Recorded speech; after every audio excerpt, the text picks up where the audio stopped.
அப்படி கையை உயர்த்துங்க, உங்களுக்கான செய்தி தான். அப்படியே கத்தர் உடனே என்கிட்ட பேசுறாரு. அப்படி சொல்றவங்க கையை உயர்த்தி வைங்க, அப்படி கையை உயர்த்தி வைங்க. இந்த செய்தியை கேளுங்க. இந்த படகு பாதியில மூழ்காது, இந்த படகு அக்கறையில போய் அல்லம வெளிப்படும். இதுவரை அடித்துக் கொண்டிருக்கிற புயல், இயேசுவின் நாமத்தில் இந்த வார்த்தையை தீர்க்க தரிசனமாய் சொல்கிறேன், அநேக வாழ்க்கையில் அடித்துக் கொண்டிருக்கிற புயல் அமர போகிறது, அமர போகிறது. நீ ஒரே இடத்துல நின்று அலைவுபட்டு கொண்டிருந்தாயே, உன் வாழ்க்கை படகு முன்னோக்கி செல்ல போகிறது. நம்புறவங்க மட்டும் கைகளை தட்டி ஆமென் என்று சொல்லு. பார்க்கல, நான் அனுபவிக்கிறேன். நான் பார்க்கல, அவர் நியமித்த பாதையில் நடக்கிற தேவ பிள்ளையே, உன் வாயிலிருந்து அவிசுவாச வார்த்தை வரவிட மாட்டார், வரவிட மாட்டார், வரவிட மாட்டார். இயேசுவின் நாமத்தில் இந்த செய்தியை கேள். உன் கண்களில் கர்த்தருக்கு பயப்படுகிற பயம் இருக்குமானால் நீ வேறு எதையும் கண்டு பயப்பட கர்த்தர் விட மாட்டார்.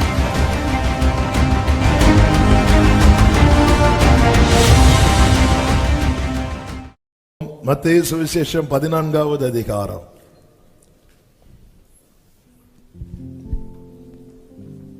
27வது வசனத்தை வாசிக்க கேட்கலாம். மத்தேயு 14:27. உடனே இயேசு அவர்களோட பேசி, திடன் கொள்ளுங்கள், நான் தான், பயப்படாதீர்கள் என்றார்.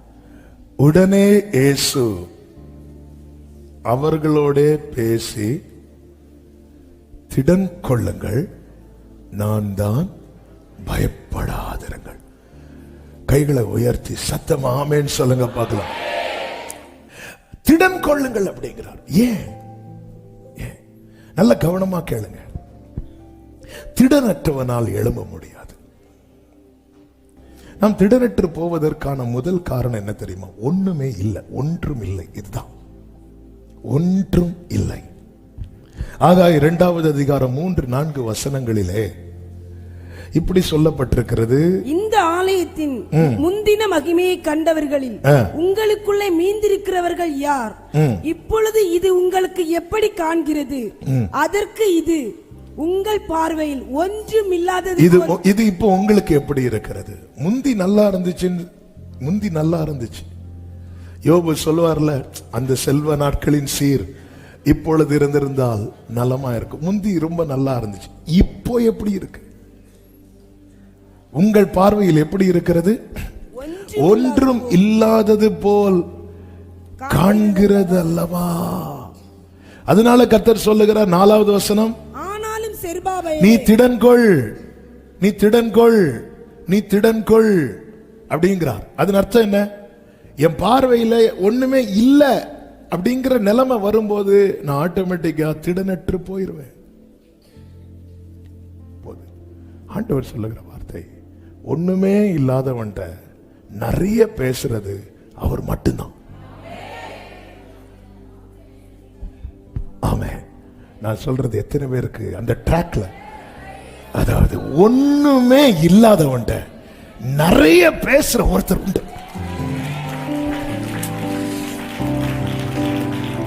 ஜீசஸ் ஆமென் சொல்லுங்க பார்க்கலாம்.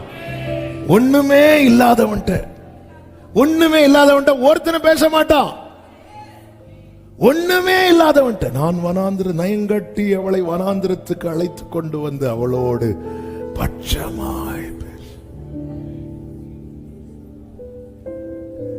ஹல்லேலூயா. அதனாலதான் ஆண்டவர் சொல்லுகிறார்.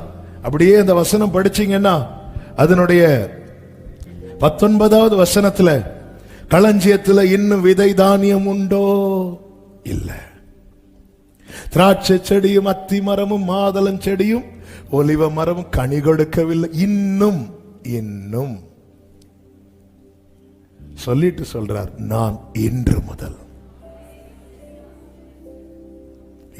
முதல் நான் உன்னை ஆசீர்வதிப்பே, எல்லையில்லா நன்மைகளா நிரப்பிடுவே. நான் என்று முதல், என்று முதல், என்று முதல். களஞ்சியத்தில் இன்னும் விதை தானியம் இருக்கா? ஏதாவது பர்ஸ்ல? ஆமே இல்ல. ஏதாவது கனி கொடுக்குதா? இல்ல. அதாவது இப்படிதான் எழுத வைத்தார், ஒன்றுமே இல்லாதவனை நேசிக்கவும் அவனோடு அதிகம் பேசவும் அவனுக்கு வாக்குத்தத்தம் கொடுத்து நிறைவேற்றவும் வல்லமை உள்ள ஒருவர் பரலோகத்தில் இருக்கிறார். அவர்தான் சொல்லுகிறார், நான் தான், திடன் கொள்ளுங்கள், பயப்படாதிருங்கள். ஆமென் சொல்லுங்க பார்க்கலாம். சாரிபாத் விதவை நமக்கு எல்லாம் நன்றாய் தெரியும். எலியாவை அங்க அனுப்பினார். எலியா கிட்ட மேட்ரு சொல்லாம அனுப்புறார். ஆமென். சில இடத்துல விஷயத்தை சொல்லாம அனுப்ப காரணம் என்ன தெரியுமா? நம்ம போக மாட்டோம். விஷயம் சொல்லாம அனுப்புறார். விஷயம் சொல்லாமலே கர்த்தர் சில காரியத்தை செய்யறாருன்னா அதுல ஒரு பெரிய விஷயம் இருக்கு. ஆமென். எதுக்கு இங்க வந்தீங்க? வர சொன்னார். நேர எலியா வாரார் பாருங்க. 1 ராஜாக்கள் 17வது அதிகாரத்துல 10வது வசனத்தை வாசியுங்கள். அப்படியே அவன் எழுந்து சாரிபாத்துக்கு போனான். அந்த பட்டணத்தின் ஒலிமுக வாசலுக்கு அவன் வந்தபோது அங்கே ஒரு விதவை விறகு பொறுக்கி கொண்டிருந்தாள். அவன் அவளை பார்த்து கூப்பிட்டு நான் குடிக்கிறதற்கு கொஞ்சம் என்ன கேட்கிறாரு? சிலர் அப்படிதான் கேட்பாங்க, கொஞ்சம் தண்ணி கிடைக்குமா? உள்ள போகும்போது அப்படியே அந்த தேயிலையும் எடுத்துட்டு வந்துட்டீங்கன்னா அப்படியே கொஞ்சம் நான் குடிக்கிறதுக்கு கொஞ்சம் தண்ணீர் பாத்திரத்தில் எனக்கு கொண்டு வா. போதும், நான் வசிக்கிறேன். கொண்டு வா என்று சொன்னதும் அவள் பஞ்ச பாட்ட பாட ஆரம்பிக்கல.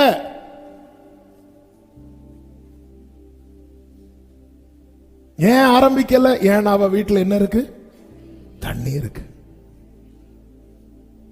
இந்த சாரிபாத் விதவையை கர்த்தர் தெரிந்தெடுக்க காரணம் என்ன தெரியுமா? அவள் உள்ளதை உள்ளதென்றும் இல்லதை இல்லதென்று சொல்லுகிறவள். எல்லாம் இருந்தாலுமே நாங்களே ஒன்னும் சாப்பிடவே இல்லை. ஏங்க இன்னும் சாப்பிடாமலே இருக்கீங்க? ஸ்விக்கில இருந்து வர லேட் ஆயிட்டு. ஐயா ஏதாவது சாப்பாடுயா? எங்களுக்கு ஒன்னும் சாப்பாடு இல்லை. எல்லாம் இருந்தாலுமே இவ பாருங்க, நீ தண்ணி கொண்டு வான்னு சொல்லும் போது இவள் பஞ்ச பாட்டை பாடல. ஏன்னா இவள்கிட்ட இருக்கு. அவள் கொண்டு வர போகும்போது அவளை நோக்கி கூப்பிட்டு அப்படியே கொஞ்சம் அப்பமும் உன் கையிலே கொண்டு வா என்று சொல்லும் போது அதற்கு அவள் பானையில ஒரு பிடி மாவும் கலத்திலே கொஞ்சம் எண்ணெயுமே அல்லாமல் என்னிடத்தில் ஒரு அடையும் இல்லை என்று சத்தியம் பண்ணி சொல்றான். என்ன பெயின்! அதன் அர்த்தம் என்ன தெரியுமா? என்கிட்ட இருந்திருந்தா நான் தந்திருப்பேன். என்கிட்ட மட்டும் இருந்து. அநேகருடைய புலம்பல் ஒரு புறம் எனக்கு இல்லையேங்கிற புலம்பல் ஒரு புறம் இருக்கு. இன்னொரு புறம் என்ன தெரியுமா? என்னால இவங்களுக்கு ஹெல்ப் பண்ண முடியலையே, என்னால இவங்களுக்கு உதவ முடியலையே. ஆமே. ஏன்னா இவங்களுக்கு கொடுக்கணும்னு ஆசை. அதனாலதான் நீங்க பாத்தீங்கன்னா இந்த சாரிபாத் விதவகி வீட்டுல மாவும் எண்ணெயும் குறையாம இருக்கும்னு பிளஸ் பண்ணும் போது ஆமேன் என்ன சொல்லப்பட்டிருக்கிறது தெரியுமா? கர்த்தருக்கு மகிமை உண்டாவதாக. அதனுடைய 15வது வசனத்தை வாசிங்க. அவள் போய் எலியாவின் சொற்படி செய்தாள். அவளும் இவனும் அவள் வீட்டாரும் அநேக நாள் சாப்பிட்டார். அவளும் இவனும்னா சாரிபாத் விதவையும் பையனும். அடுத்து யாரு சொல்லப்பட்டிருக்கு? அப்ப அவ கேரக்டர் என்ன கேரக்டர்? வரட்டும், அந்த கேரக்டர் வருவதாக. அதனாலதான் உங்களை சொல்ல வைக்கிற கேரக்டர் என்ன கேரக்டர் சொல்லுங்க சகோதரர்களே. கொடுக்கிற கேரக்டர். உள்ளவனுக்கு கொடுக்கப்படும். கொடுங்கள் அப்பொழுது உங்களுக்கு கொடுக்கப்படும். அவ கேரக்டரை கொடுக்கிற கேரக்டர். ஆனா அவள்கிட்ட இல்ல. அவ விறகு எடுக்க போற இடத்துல போய் அவ பஞ்சபாட்ட பாடல. ஏன்னா அவ பிரச்சனை அவளோட முடியட்டும், என் பிரச்சனை என்னையோட என் பிள்ளையோட முடியட்டும் அப்படின்னு இருந்தவா. அதனாலதான் தண்ணி கொண்டு வான்னு கேட்கும் போது இவ தண்ணி எடுக்க போயிட்டா. எலியா கிட்ட வந்துட்டு இப்படி, ஐயா நீ தேவ மனுஷன் தானே, இப்படி என் மாவுல கொஞ்சம் தண்ணி, எனக்கு தண்ணியா வேணும், நான் எடுக்க போறேன். அப்படியே கொஞ்சம் அப்பல் செஞ்சு கொண்டு வான்னு சொல்லும் போது இங்க பாருங்க ஒரு பிடி மாவு. ஆமென். இவன் இங்க திடனட்டு போறா. அநேகர் திடனட்டு போக காரணம் ஆமென் இந்த காலேஜில் அட்மிஷன் வந்திருக்கு, ஆனா ஃபீஸ் கட்டி என் பிள்ளைய படிக்க வைக்கிறதுக்கு என்கிட்ட இல்லையே.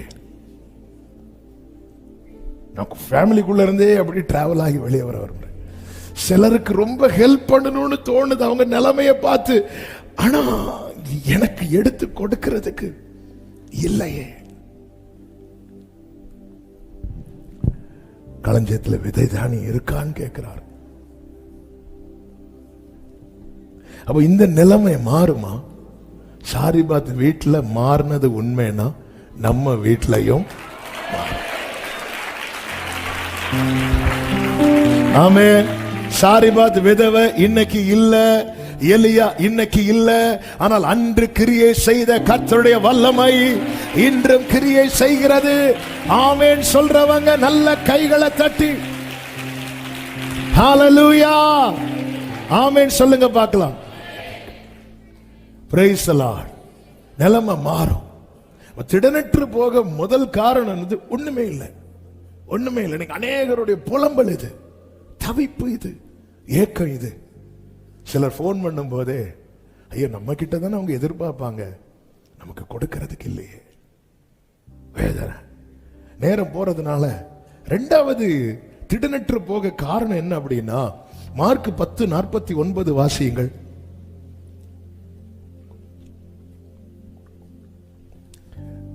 இயேசு நின்று வரலையா? அவனை அழைத்து வர சொன்னார். அவர்கள் அந்த குருடனை அழைத்து திடன்கொள்ளுன்னா அவன் என்ன ஆயிட்டான்?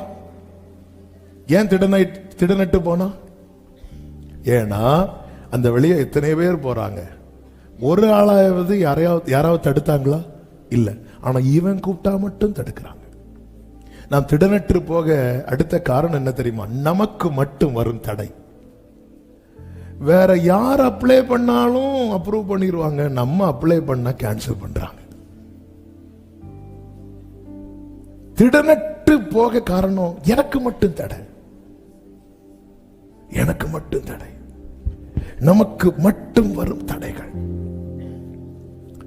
மூன்றாவது காரணம், தானியேல் 10:7-8 வசனங்களிலே, தானியேலாகிய நான் மாத்திரம் அந்த தரிசனத்தை கண்டேன், என்னோடு இருந்த மனுஷரோ அந்த தரிசனத்தை காணவில்லை. அடுத்த வார்த்தையில சொல்லப்பட்டிருக்கிறது, அவர்கள் மிகவும் நடுநடுங்கி என்ன பண்ணாங்க தெரியுமா? ஓடி என்னையும் கூட்டிட்டு போனாங்கல்ல,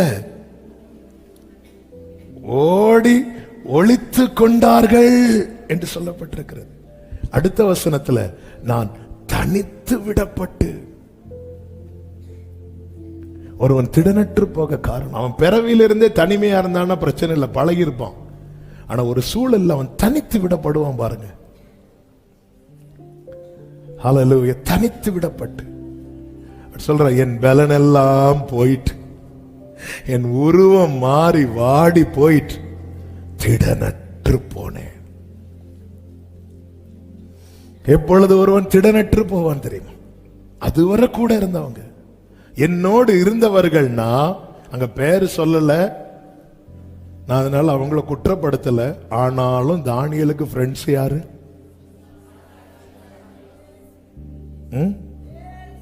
அண்ணா.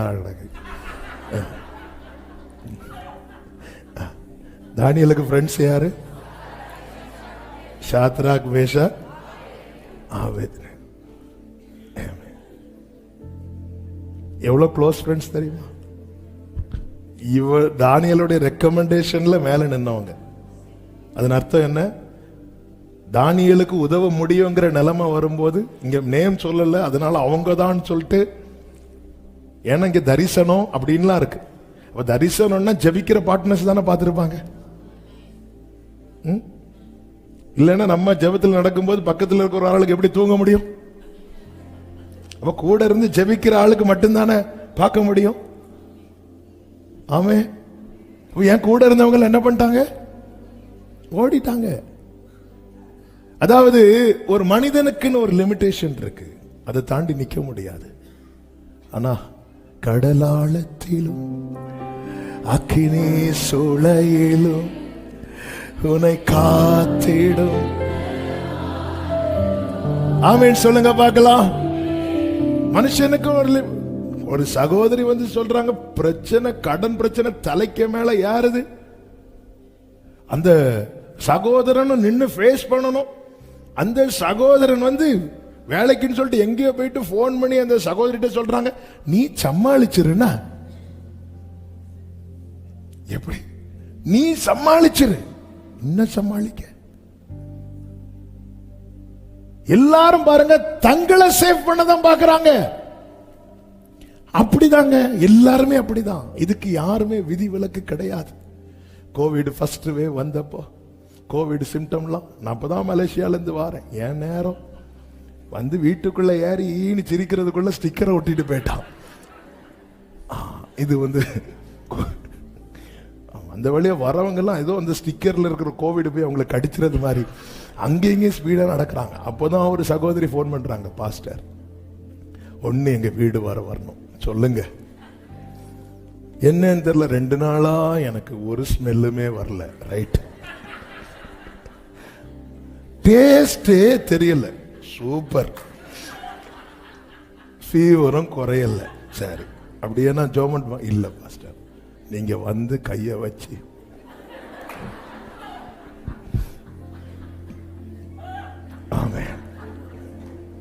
முடியல, முடியாது முடியாது. ஆமென். உங்களுக்காக நாங்க ஊக்கமா போன்ல ஜோமோட், நம்ம கண்டிஷன் அவங்களுக்கு தெரியுமா? முடியாது முடியாது. இதுக்கு யாரும் விதிவிலக்கல்ல. பவுல் சொல்லுகிறார் 2 தீமோத்தேயு 4:16-17, நான் முதல் விசை உத்தரவு சொல்ல நிற்கையில் ஒருவனும் என்னோட கூட இருக்கவில்லை, எல்லாரும் என்னை கைவிட்டார்கள்.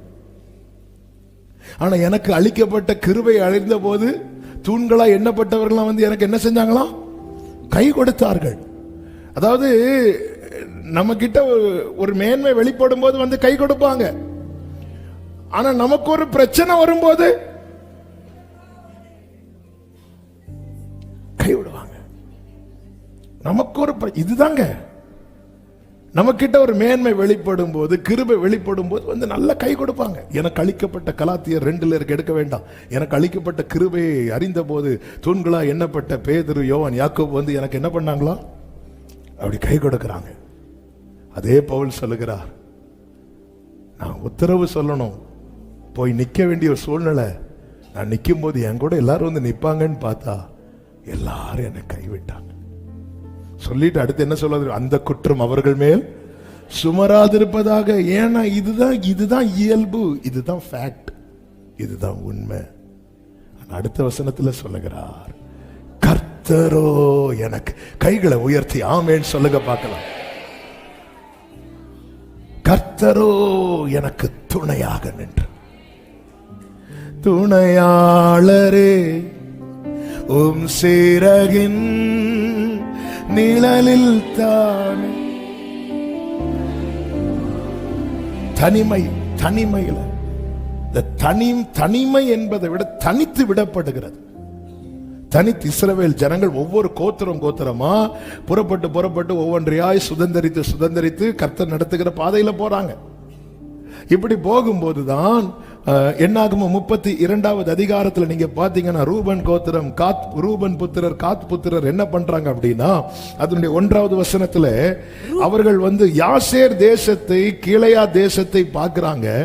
இன்னும் யோர்தான கடக்கல, வாக்குத்தத்தத்தை சுதந்தரிக்கணும். ஒவ்வொரு இடத்தை கடந்து அதன் பிறகு யோசுவா தலைமையில ஒவ்வொருத்தருக்கு ஒவ்வொரு சுதந்திரம் பங்கிட்டு கொடுக்கப்படுகிறது.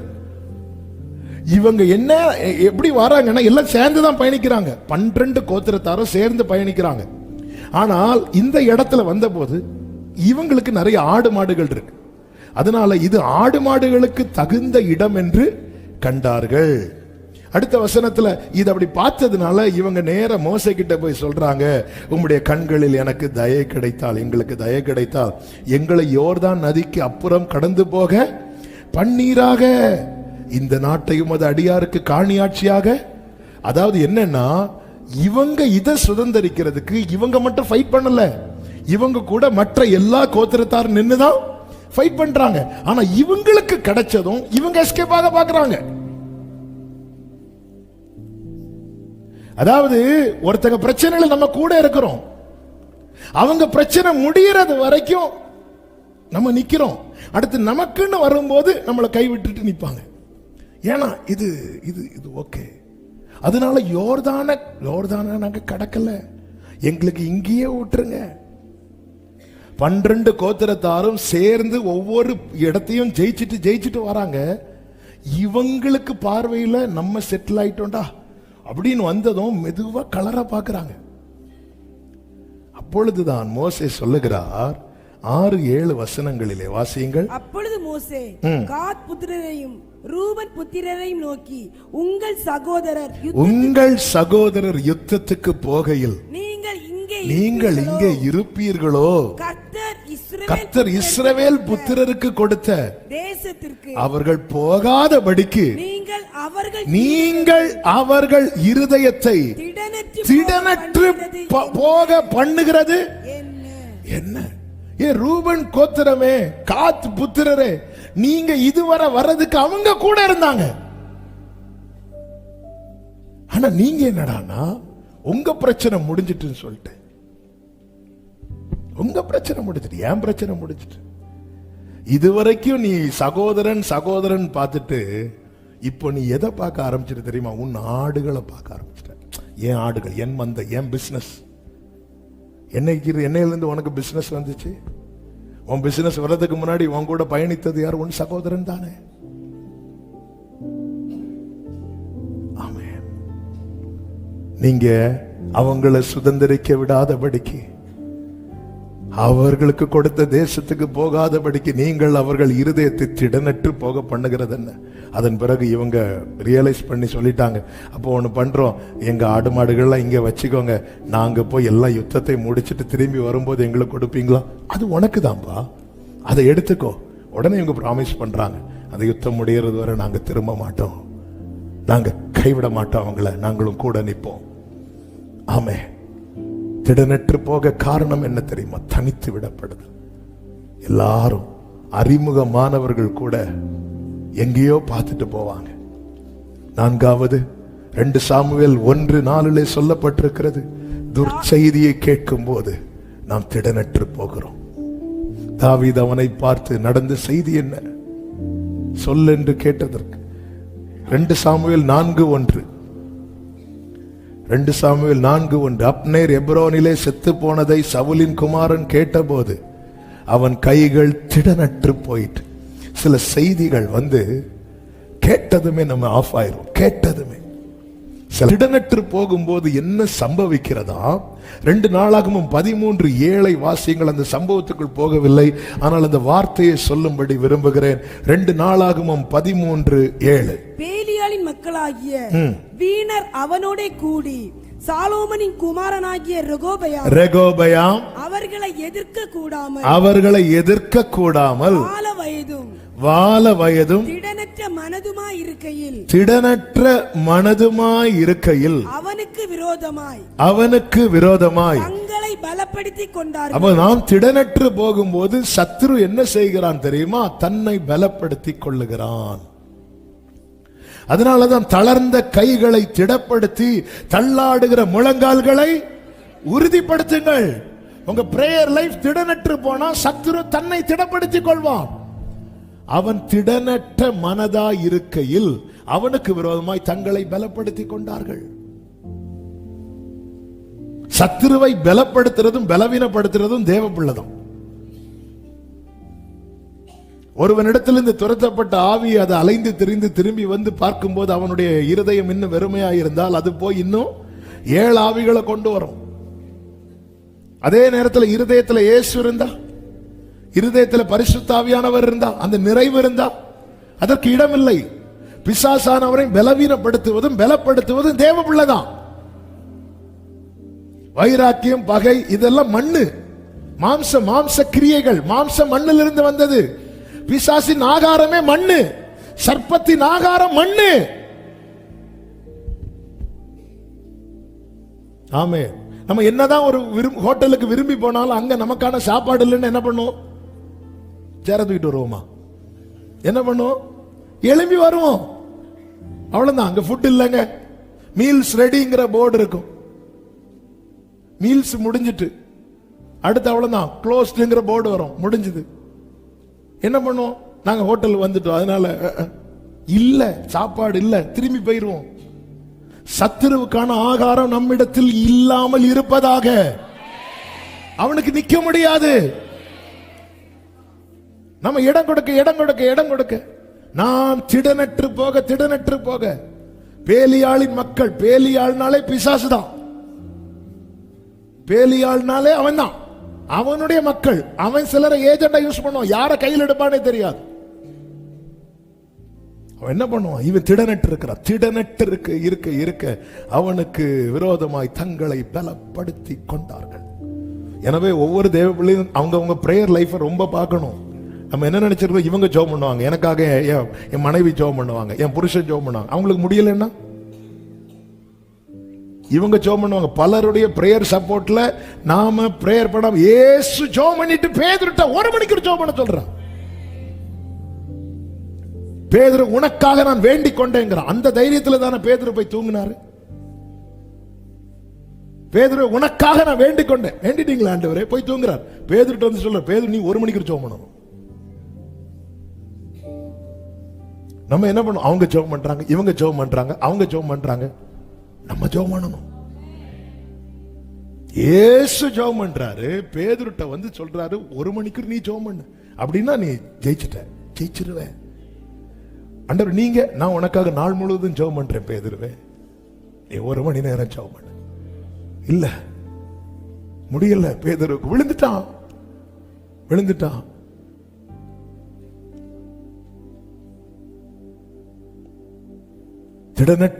திடனற்று. எனவேதான் ஒரு தேவ பிள்ளை எழும்பணும். என் சத்துருவே, எனக்கு விரோதமாய் சந்தோஷப்படாதே. நான் விழுந்தாலும் எழுந்திருப்பேன், நான் இருளில் உட்கார்ந்தால். ஆமென் சொல்றவங்க மட்டும் நல்ல கைகளை தட்டி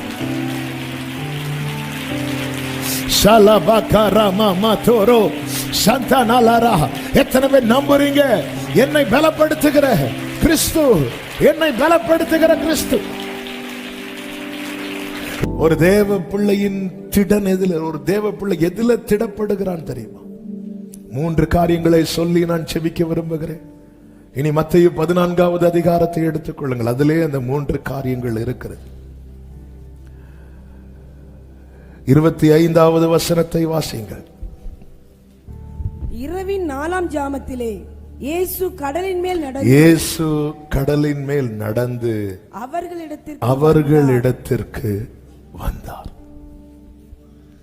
ஒரு தேவ பிள்ளையின் பலன், ஒரு தேவ பிள்ளை எதுல தெரியுமா திடப்படுவான்? 1, அவருடைய பிரசன்னத்துல. இயேசு அங்கே வந்தார். தேவ பிரசன்னம், தேவா பிரசன்னம் தாருமே, தேடிவும் பாதம். தேவனுடைய பிரசன்னம். இயேசு ஏன் அங்க வந்தார்? ஏன் வந்தார் சொல்லுங்க, குயிக்கா சொல்லுங்க, டப்புன்னு சொல்லுங்க. அவங்க கஷ்டப்படுறத ஏன் அவங்க மட்டும்தான் கஷ்டப்பட்டாங்களா? இயேசு அனுப்பி விடும்போது ஆயிரக்கணக்கான ஜனங்கள் இருந்தார்களே. இந்த சீஷர்கள் மட்டுமல்ல அப்பம் புசித்தது, 5000க்கும் அதிகமானோர் அப்பம் புசித்தார்களே. எல்லாரும் இயேசு அனுப்பிவிட்டாரே. எல்லாரும் அனுப்பிவிடும் போது அவங்க பாதையை பார்த்து போனாங்க. இந்த 12 பேரும் அவர் காண்பித்த டைரக்ஷனை நோக்கி போனார்கள். அதாவது சமூகத்தில் வரோம், உட்கார்றோம், 3 நாள்ல 30 நாள் நாங்க இருப்போம். ஆனா போகும்போது எங்களுக்கு எங்க போகணும்னு தோணுதோ அங்கதான் போவோம். அப்படிப்பட்டவர்களை கர்த்தர் என்ன பண்ணுவார் தெரியுமா? சென்று அனுப்பி விடுவார். போயிட்டு வாங்க, அனுப்பி விடுவார். ஆனா இந்த 12 பேரை அனுப்பி விட்டுட்டு பார்த்துட்டே இருப்பார். அவர்கள் வருத்தப்படுகிறதை கண்டு ஒரு தேவ பிள்ளையினுடைய பலனே அவருடைய பிரசன்னத்துல தான் இருக்கு. அந்த இடத்துல அவர் வருவார். அது 7 மடங்கு அக்கினியானாலும், கொந்தளிக்கிற சமுத்திரமானாலும், பத்மு தீவானாலும் இயேசு வருவார். அவர் வருவார். தேவ பிரசன்னம் அந்த இடத்துல இருக்கும். தேவ பிரசன்னம் அந்த இடத்துல இருக்கும். நான் நம்புகிறேன், ஆட்டுக்கடாவை ஆபிரகாம் லேட்டரா தான் பார்த்தார். எப்ப பார்த்தார்? மலை உச்சிக்கு போனதுக்கு அப்புறம். எப்படி அந்த ஆட்டுக்கடா வந்திருக்கும்? ஒரு பக்கத்துல ஆபிரகாமும் ஈசாக்கும் அந்த மலையில ஏறும்போது, இன்னொரு பக்கத்துல இந்த ஆடும் ஏறி இருக்கும். இன்னும் ஆடை பார்க்கல, ஆனா பிரசன்ஸ் ஃபீல் பண்ண முடியும். 3 நாள் பேசாத ஆபிரகாம் இப்பொழுது சொல்றார், கர்த்தர் பார்த்துக் கொள்வார். ஏன்னா அவர் பார்க்கல, நம்ம ஜீசஸ பார்க்கல, ஆனால் அவர் நியமித்த பாதையில நடந்தார். இப்படிப்பட்ட கொந்தளிப்புகளிலே நம்மளால் அந்த பிரசன்ஸ ஃபீல் பண்ண முடியும். நேர நானும் அந்த மலை அடிவார வந்தாச்சு. தூரத்துல இந்த மலையை பார்க்கிறோம். ஆதியாகமம் 22 எடுக்க வேண்டாம், டைம் இல்ல. ஆமென். 3 நாள் பிரயாணம் பண்ணி வந்தாச்சு. 3 நாள் அப்படி முன் இருக்கிறார். மலை அடிவாரம் வந்தாச்சு. கொஞ்சம் கொஞ்சமா அவர் ஃபீல் பண்ண ஆரம்பிக்கிறார். இந்த தூரத்தில் இருக்கும் போதே இப்போ நிக்க வைக்கிறார் 2 பேரை. நீங்க நெல்லுங்க, நானும் பிள்ளையாண்டானும் போய் தொழுது கொண்டு வருகிறோம். எந்த இடத்துல நம்ம தேவ பிரசன்னத்தை ஃபீல் பண்ண ஆரம்பிக்கிறோமோ அந்த இடத்துல இருந்து நம்முடைய வாயில வரக்கூடிய வார்த்தை எல்லாமே ஹல்லேலூயா. நானும் பிள்ளையாண்டானும் போய் தொழுது கொண்டு வரோம். நம்ம என்ன சொல்லுவோம் தெரியுமா? இதுவரை போயிட்டு வரேன். எங்க போறீங்க? அதெல்லாம் ஒன்று சொல்ல முடியாது. வா. ஏன்னா நமக்கே நிச்சயம் இல்லை எங்க போறோம். போக்குவரவு அறியாத எங்க போறோம், எதுக்கு போறோம் ஒன்னும் தெரியாது. கடைக்கு போய் ஏன்னு பார்த்துட்டு இருப்போம், லிஸ்ட வீட்டுல வச்சுட்டு போயிட்டு எங்க போறோம் ஒன்னு.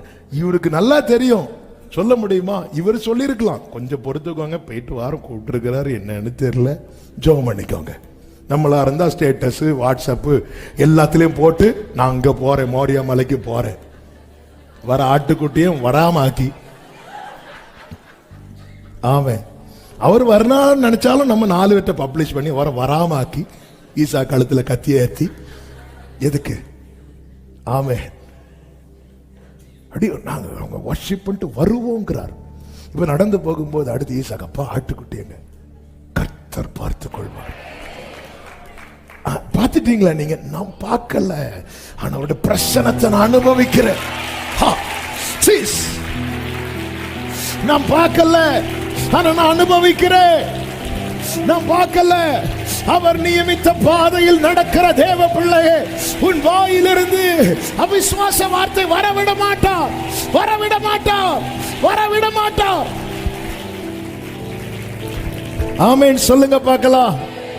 ஆபிரகாம் ஏதோ இடத்துக்கு போகல. கர்த்தர் சொல், நான் உனக்கு குறிக்கும். அதனாலதான் எங்கு செல்ல வேண்டும் வழி நடத்து. ஆண்டவரே, நான் எங்க போகணும்பா, நான் என்ன செய்யணும்பா, இதை கேட்கணும். நம்ம எல்லாம் யாக்கோபுடைய ஜெபம் என்ன ஜெபம்? நான் போற இடத்துல எல்லாம் நீர் என்னோடு இருந்து. அதாவது நான் மேப் கொண்டு வருவேன், நீங்க எனக்கு வண்டி ஓட்டணும். இப்படிதான் இருக்கு. இல்ல ஆண்டவரே, இதான் என் வண்டி, இதான் என் சாவி, வச்சுக்கோங்க, இதான் நீங்க மேப், நீங்க தட்டுங்க, நான் ஏன்னு கேட்க மாட்டேன். ஹல்லேலூயா. ஏன் நம்புங்க. ஒரு பாதை, இதான்ப்பா உனக்கான பாதை. அங்க என்ன இருக்குன்னு தெரியுமா? தெரியாது.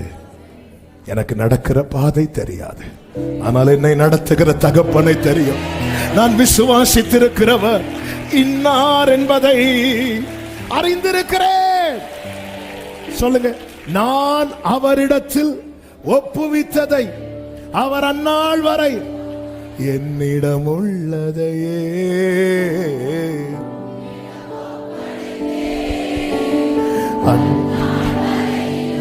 ஆமென், அதை காத்திட வல்லவரே என்னிடம்.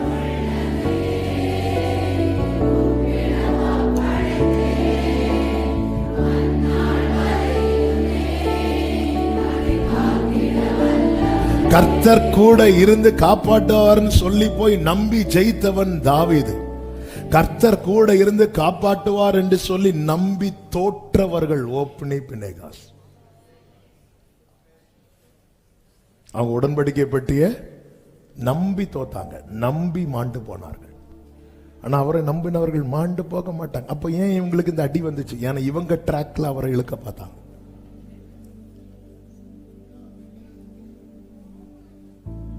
நம்ம ட்ராக்ல அவரை இழுக்க பார்க்கிறோம். இந்த இடத்துல தேவரீர் என்னோடு இருந்து என்னை காப்பாற்று.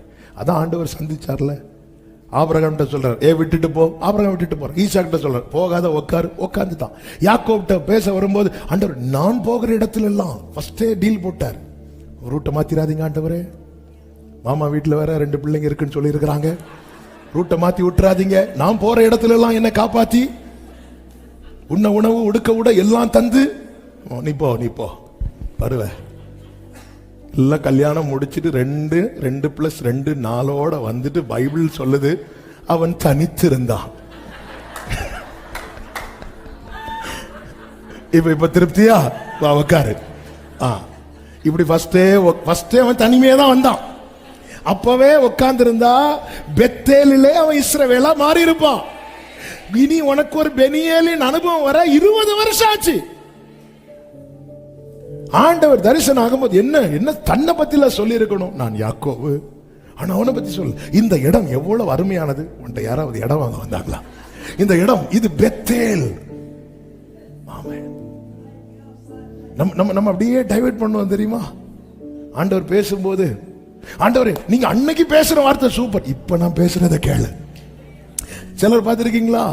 அப்படியே அந்த மெடிடேஷன்ல ஒரு வார்த்தையை வாங்கிட்டு எனக்கான வார்த்தை கிடைச்சிட்டு, இனி ஆண்டவர் என்கிட்ட பேசலைன்னாலும், ஏன்னா அடுத்து ஹெவியா பேச போறாருன்னு தெரியும், நம்மளே சற்ற போறோம். இனி ஆண்டவர் என்கிட்ட பேசலைன்னாலும் ஒண்ணும் இல்லை, ஆண்டவர் காட்டுவார். டெய்லி இதை ஒரு ஜபமாவே வச்சிருங்க. தெரியாதுப்பா, போறோம்பா, இங்க இந்த ஒரு காரியத்துக்காக போறோம், இந்த ஒரு காரியத்தை பார்க்க போறோம். ஆண்டவர்கிட்ட சர்ச்சுக்கு இடம் பார்க்க போகும்போது அப்படி, ஆண்டவர் ஒண்ணுமே தெரியாது, நோன்னா நோ, தூக்கிட்டு வந்துருங்க, அவ்வளவுதான். ஆமென். தெரியாத ஆண்டவரே, நீங்க தான்ப்பா கைட் பண்ணணும், அந்த இடத்துல உங்க பிரசன்னத்தை நான் அனுபவிக்கணும். ஆமென். எத்தனை கோடி ஜனங்கள் வந்தாலும் நீங்க இருக்கிறத நான் உணர்ந்தா மட்டும்தான் எனக்கு சமாதானம் ஆண்டவரே, சமாதானம் ஆண்டவரே. ஆமென். சொல்லுங்க பார்க்கலாம். இரண்டாவது, ஒரு தேவ பிள்ளையின் திடன் எதில இருக்கு தெரியுமா? அந்த 27வது வசனத்தை ஒரு விசை கூட வாசிங்க. உடனே இயேசு அவர்களோட பேசி, அவ்வளவுதான் போதும். உடனே இயேசு அவர்களோட பேசி. ஒரு தேவ பிள்ளையின் திடன் எதில இருக்கு தெரியுமா? ஒன்று அவருடைய பிரசனத்துல, 2 அவருடைய வார்த்தையில. உடனே இயேசு. எத்தனை பேர் சொல்ல முடியும் நான் திடனிட்டு போகும்போதெல்லாம் உடனே பேசுறார்? உண்மையா அப்படி சொல்றவங்க மட்டும் உங்க வலது கையை அப்படி ஆமீன் சொல்லல, ஆமீன் தான். ஆமீன் எப்போ அப்படி கையை உயர்த்துக்க, உங்களுக்கான செய்தி தான். அப்படி கர்த்தருக்கு உடனே என்கிட்ட பேசுறாரு அப்படி சொல்றவங்க மட்டும் கையை உயர்த்தி வைங்க, அப்படி கையை உயர்த்தி வைங்க. இந்த செய்தியை கேளுங்க. இந்த படகு பாதியில மூழ்காது, இந்த படகு அக்கறையில போய் சேரும். ஆமென், ஆமென். என்னப்பா கேரண்டி? என்கிட்ட உடனே பேசுறாரு, உடனே பேசுற. சங்கீதம் 31 ரீசெண்டா அந்த சங்கீதம் தான் ஆண்டவர் ரொம்ப மெடிடேட் பண்ண வச்சிட்டு இருக்கிறாங்க. அதுல ஒரு வேர்டு உண்டு பாருங்க. 31வது சங்கீதம் 22வது வசனத்துல, உம்முடைய கண்களுக்கு முன்பாக இராதபடிக்கு வெட்டுண்டேன் என்று நான் என் மனக்கலக்கத்திலே சொன்னேன். ஆனாலும் நான் உம்மை நோக்கி கூப்பிட்ட போது நீங்க கேட்கிறீங்க ஆண்டவரே. நான் நினைச்ச அவ்வளவுதான், வெட்டுண்டேன். உம்முடைய கண்களுக்கு முன். ஆண்டவர்லாம் என்ன விட்டுட்டார் அப்படின்னு நினைச்சிட்டு எதுக்கும் ஒரு ஜெபம் பண்ணி பார்ப்போம். ஆண்டவரேன்னு கூப்பிட்டு அவர் கேட்கிறார், என்னம்மா? ஹல்லேலூயா. அவர் சொல்றார், ஆண்டவர் நான் மனக்கலக்கத்துல தான் அப்படி சொன்னேன். ஏன்னா ஏன் அவர் அப்படி சொல்றாருன்னா, அதுக்கு மேல சொல்றார், நான் செத்தவனை போல மறக்கப்பட்டேன் எல்லாராலும். 12வது வசனம், செத்தவனை போல எல்லாராலும் முழுதும் மறக்கப்பட்டேன். எல்லாரும் மறக்கிறாங்க அப்படின்னு சொல்லும் போது நானும் என்ன நினைச்சிட்டேன்னா, அவரும் மறந்திருப்பார். எல்லாரும் கைவிட்டாங்க நினைக்கும் போது நானும் என்ன நினைச்சேன், அவரும் கைவிட்டார். இருந்தாலும் நான் பழையது போல என் வழக்கத்தின்படி அப்பான்னு கூப்பிட்டா, என்ன மகனே என்னடா வேணும் உனக்கு? ஐயோ இல்ல இல்ல இல்ல இல்ல, இந்த உலகம் முழுவதும் என்னை மறந்தாலும், உறவுகள் முழுவதும் என்னை மறந்தாலும் என்னை மறக்கவே மாட்டார், மறக்கவே மாட்டார். நல்ல கைகளை தட்டி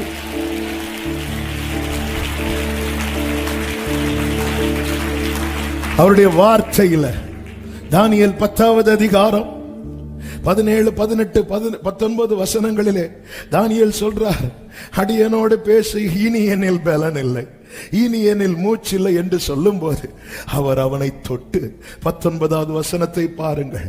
பிரியமான புருஷனே, பயப்படாத, உனக்கு சமாதானம் உண்டாவதாக, திடன் கொள், திடன் கொள் என்றார். இப்படி அவன் என்னோடு பேசுகையில் நான் திடன் கொண்டு அவனை நோக்கி, என் ஆண்டவன் பேசுவாராக, என்னை திடப்படுத்தினீரே. ஹல்லேலூயா. நான் வார்த்தையில எழும்பி இருக்கிறேன்னு சொல்றவங்க மட்டும் அப்படி கையசைச்சாம, இல்லைன்னா இவ்வளவு கூட்டம் வந்திருப்பீங்களா? இவ்வளவு கூட்டம் பார்ப்பீங்களா? நீங்கள் வனாந்திரத்தில் எதை பார்க்க போனீர்கள்? வேர்டு. உடனே பேசுறாரா?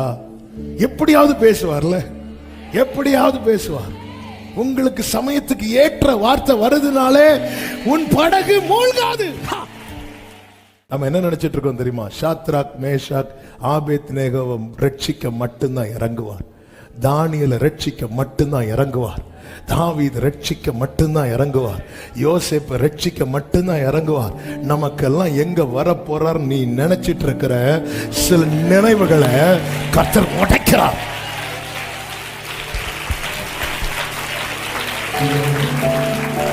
எனக்காக வருவார், எனக்காக வந்தார், எனக்காக வருவார். ஆமென் சொல்லுங்க பார்க்கலாம். இவங்க பயப்படும் போதும் இவங்க கண்ணு அவரை தான் பார்க்குது.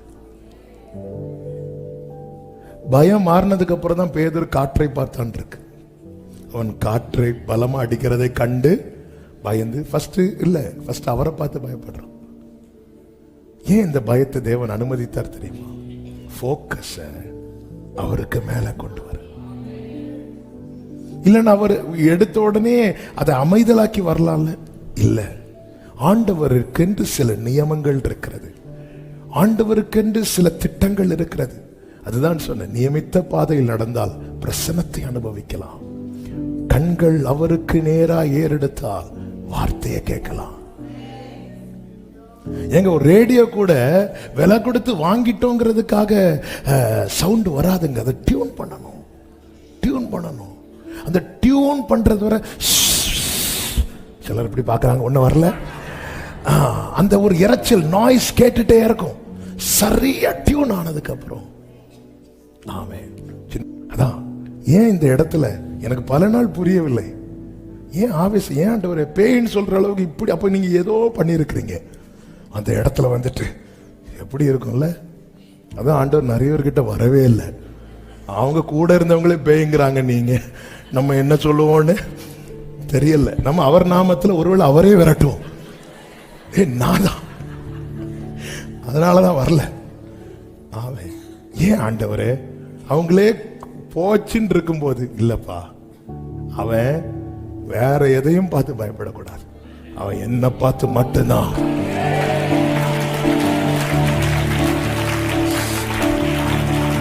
அவன் வேற எதையும் பார்த்து பயப்படக்கூடாது. இயேசுவின் நாமத்தில் இந்த செய்தியை கேள். உன் கண்களில் கர்த்தருக்கு பயப்படுகிற பயம் இருக்குமானால் நீ வேறு எதையும் கண்டு பயப்பட கர்த்தர் விடமாட்டார். ஆமென் சொல்லுங்க பார்க்கலாம். ஹல்லேலூயா. மூன்றாவது, தேவ பிள்ளை எதுல திடப்படுவோம் தெரியுமா? அவருடைய பிரசன்னத்துல, அவருடைய வார்த்தையில. மூன்றாவது, அவருடைய வல்லமையில. 6வது அதிகாரம் மார்க் 6ல இருக்கு, யோவான் 6ல இருக்கு இந்த சம்பவங்கள். இந்த வசனங்கள் அந்த ஆர்டர் படி நான் கொண்டு வரேன். 6:51 வாசிங்க. மார்க் 6:51 இல்லையா? அவர்கள் இருந்த படவில் ஏறினார். அவர்கள் இருந்த படவில் ஏறினார். அப்பொழுது காற்று அமர்ந்தது. இப்ப வல்லமை வெளிப்படணும்னா இயேசுவை போட்டை சுத்தி நடக்க வைக்க கூடாது, இயேசுவை போட்டுக்குள்ள உட்கார வைக்கணும். ஆமே. இங்க இருக்கிற அன்பு சகோதரா சகோதரி, நீங்க ஒரு இடத்துல போனா அங்க உங்க கூட இயேசு இருக்கணும். ஆமே. நீங்க ஒரு இடத்துல, நீங்க இன்னைக்கு ஜெபம் முடிச்சிட்டு வீட்டுக்கு போய் கால் வைக்கிறீங்களா, காற்று அமரணும், காற்று அமரணும், காற்று அமரணும். அவர்கள் படவில் ஏறின. அதனாலதான் சுவிசேஷத்தை சேர்த்து வாசிக்கணும். சில சில பகுதிகள் 4 சுவிசேஷத்திலையும் இருக்கும். அப்படி இருந்துன்னா 4ஐயும் சேர்த்து வாசித்தாதான் அதனுடைய சரியான பிக்சர் கிடைக்கும். மனசரி ஏற்றுவோம், அவரை ஏற்றுவோம், அவரை ஏற்றுவோம். இவங்க டிஸ்கஸ் பண்ணிட்டு இருக்கும்போது பேதுரு, ஆண்டவரே நீரே ஆனால் நான் உம்மிடத்தில் வர, எனக்கு கடல் மேல் நடக்கணும் ஆசை, நான் வந்து கூட்டிட்டு வரணும்பா, நான் உங்ககிட்ட வந்து உங்களை கூட்டிட்டு வரணும். பேதுருக்கிட்ட வா அப்படிங்கிறார். ஆண்டவருக்கு தெரியாதா நம்ம ஒன்று கேட்கும் போது அதுக்கு பின்னாடி இருக்கிற நோக்கம்? நான் உன்னை கேட்டு அவர் அக்செப்ட் பண்றாருனாலே அதுக்கு பின்னாடி இருக்கிற நோக்கம் அவரை பிரியப்படுத்தி இருக்கிறது என்று அர்த்தம். ஆமே. வாங்கிறார். பேதுரு இறங்கி போறான், திடீர்னு உள்ள போறார். உள்ள போகும்போது கையை பிடிச்சி தூக்கி அவர்கள் படவில் ஏறின உடனே வா. கொஞ்சம் தடுமாட்டம் இருக்கும்ல, ஏன்னா இயேசுட்ட நடந்து போறது மட்டும் இல்ல, நம்ம திருப்பி அவரை கூட்டிட்டு போறோம். இன்னைக்கு அவர் சமூகத்தில் வந்திருக்கிறீங்க. கர்த்தர் உங்களை பார்த்து சொல்றார், நான் தான், பயப்படாதே. நம்ம என்ன ஆமேன்னு சொல்லிட்டு போக போறோமா, இல்ல இயேசுவை கூட்டிட்டு போக போறோமா? உங்க வாழ்க்கை குடும்பம் என்கிற படகுல இன்னைக்கு உங்க கூட இயேசு வர போகிறார். இந்த காற்று அமர போகிறது. எத்தனை பேர் நம்புறீங்க? நல்ல கைகளை தட்டி. எனக்குள்ள இயேசுவுக்கு நான் இடம் கொடுக்கும் போது, ஒருவேளை புதிதா இந்த சத்தியத்தை யாராவது கேட்டுக்கொண்டிருக்கிறீங்கன்னா, புதுசான் இல்ல, எல்லாருக்கும் சொல்றேன், இயேசுவை வெளியே நிறைய சுத்த ஓடுறோம் இல்ல, இல்ல உள்ள அவர் மனதாய் எனக்குள்ள நீங்க வந்துருங்க. சும்மாலாம் வரமாட்டேன், நான் கூட்டிட்டு வரணும், நான் இயேசுவை வருந்தி அழைக்கணும். அப்ப என்னை தனியா விட்டுறாதீங்க. இப்ப நான் வீட்டுக்கு போறேன் இல்ல, என் கூட வாங்க. என் வீட்டு நடையில நான் கால் வைக்கும் போது என் கால் கூட உங்க காலை வைக்கணும். உங்க வல்லமை வெளிப்படும், வல்லமை வெளிப்படும். இதுவரை அடித்துக் கொண்டிருக்கிற புயல், இயேசுவின் நாமத்தில் இந்த வார்த்தையை தீர்க்க தரிசனமாய் சொல்லுகிறேன், அநேக வாழ்க்கையில் அடித்துக் கொண்டிருக்கிற புயல் அமர போகிறது, அமர போகிறது. நீ ஒரே இடத்துல நின்று அலைவுபட்டு கொண்டிருந்தாயே, உன் வாழ்க்கை படகு முன்னோக்கி செல்ல போகிறது. நம்புறவங்க மட்டும் கைகளை தட்டி ஆமென் என்று சொல்லி ஆமென் சொல்லுங்க பார்க்கலாம். ஒரு தேவ பிள்ளையின் பலன் கர்த்தருடைய பிரசன்னத்துல, கர்த்தருடைய வார்த்தையில, கர்த்தருடைய வல்லமையில. கர்த்தருடைய பிரசன்னத்தை அனுபவிக்க கர்த்தர் காண்பிக்கிற பாதையிலே பயணிங்கள். கர்த்தருடைய வார்த்தையை உடனே அறிய கண்களை கர்த்தரை நோக்கி ஏறெடுங்கள். ஆமென். கர்த்தருடைய வல்லமை விளங்க இயேசுவுக்கு முழு அதிகாரத்தையும் முழு உரிமையையும் முழு இடத்தையும் உங்கள் வாழ்க்கையிலே கொடுங்கள். எந்தெந்த காரியங்கள் உங்கள் வாழ்க்கையிலே புயலாய் வீசினதோ இன்றே கர்த்தர் அதற்கு முற்றுப்புள்ளி வைப்பாராக. ஆமென் சொல்லுங்க பார்க்கலாம். எல்லாரும் அப்படி எழுந்து நிற்கலாமா? எல்லாரும் எழுந்து நிற்கலாமா? என் வாழ்க்கை படகிலே இயேசு கூட வருகிறார். பயமே இல்ல. ஆழ்கடலை தாண்டுவேன், அக்கறையில் சேருவேன். நம்பிக்கையோடு இந்த பாடலை பாடி கர்த்தருக்கு மகிமை செலுத்துவோம். எழுந்து நிற்க முடிந்த அனைவரும் எழுந்து நின்று நல்ல கைகளை தட்டி பாடி தேவனை மகிமைப்படுத்துவோம். ஆமென். என் வாழ்க்கை படகிலே இயேசு கூட வருகிறார். பயமே இல்ல, எனக்கு பயமே இல்ல, பயமே இல்ல. என் வாழ்க்கை படகிலே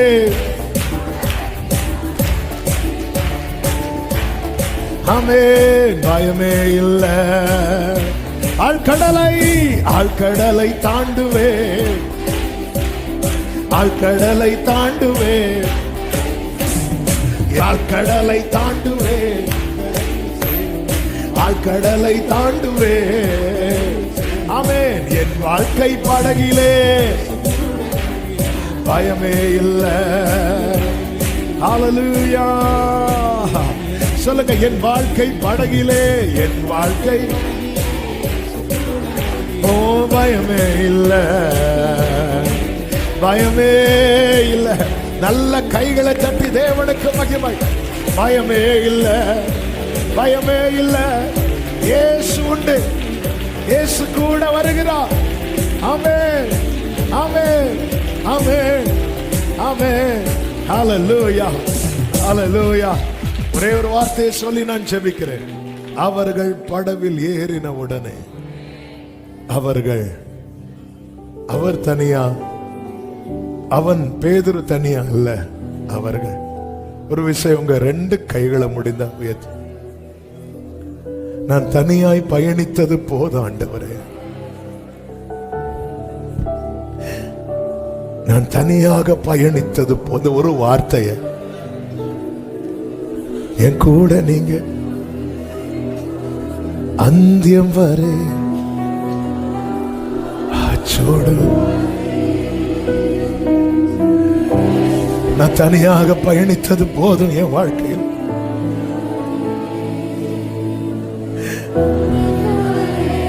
என் பலனே நீங்க கூட இருக்கிறது, நீங்க பேசுறது, நீங்க செய்யறது. என கேட்கிற வாலிப தம்பி தங்கச்சி, அன்பு சகோதரா சகோதரி, பெரியவர்களை கைகளை உயர்த்தி இந்த வார்த்தை உண்மையா ஆண்டவர்ட்ட சொல்லுங்க. நான் தனியாக பயணித்தது போதும்.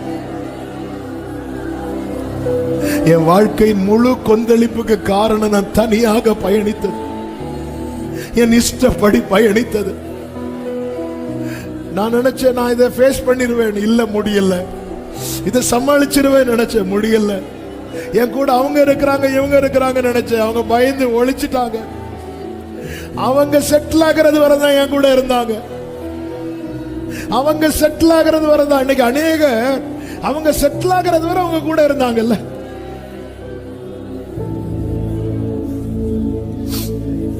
Jesus name.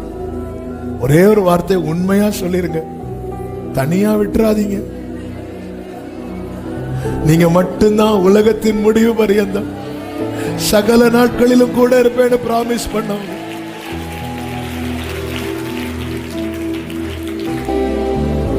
பரிசுத்த பிதாவே, நல்ல தகப்பன், உம்முடைய திவ்ய பிரசனத்திற்காக நன்றி.